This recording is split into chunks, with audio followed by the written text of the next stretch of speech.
আসসালামু আলাইকুম এভরিওয়ান, আপনারা সবাই কেমন আছেন? আশা করছি আলহামদুলিল্লাহ যে যেখানে আছেন সবাই আলহামদুলিল্লাহ ভালো আছেন।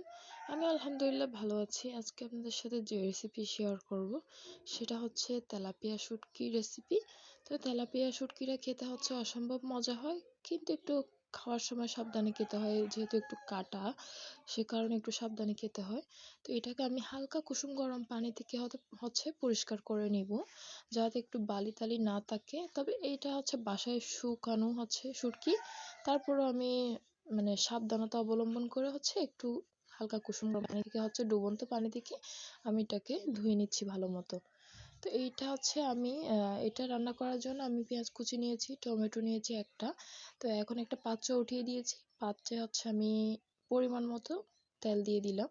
তেল দেওয়ার পর আমি হচ্ছে পেঁয়াজ কুচি আর টমেটোটা দিয়ে দিলাম। দেওয়ার পর ভালো মতো আমি মিক্স করে নিব, যাতে নিচে লেগে না যায়।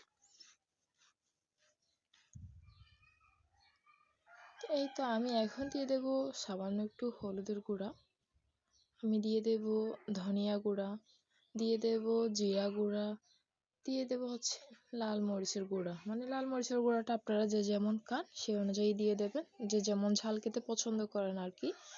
তো আমি ভালো মতো হচ্ছে মশলাটাকে একটু কষিয়ে নিব। তারপর আমি সামান্য একটু পানি দিয়ে দিব, যাতে মশলাটা পুড়ে না যায়।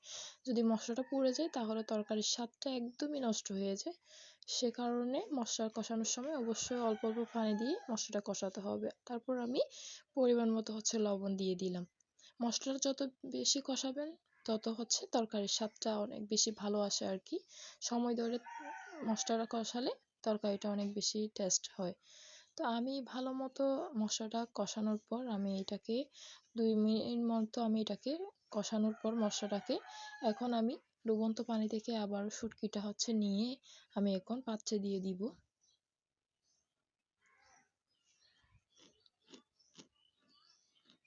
এটা হচ্ছে তরকারি দিয়ে খাওয়ার চাইতে হচ্ছে মানে ভুনা একটু বেশি মজা, তাই এটাকে আমি ভুনা করতেছি। স্মেলটা যে কি যে ভালো আসতেছে আপনাদেরকে আমি বলে বোঝাতে পারবো না, অনেক বেশি ভালো আসতেছে। তো আমি এটাকে হচ্ছে আম, দিয়ে হচ্ছে মিক্স করে নিলাম।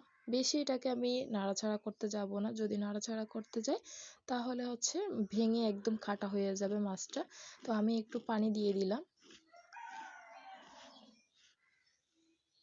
আমি পানি দেওয়ার পর এটাকে 2-3 মিনিট মতো রান্না করার পর লাস্টে দিয়ে দিলাম ধনিয়া পাতা, আমার ফেভারিট জিনিস।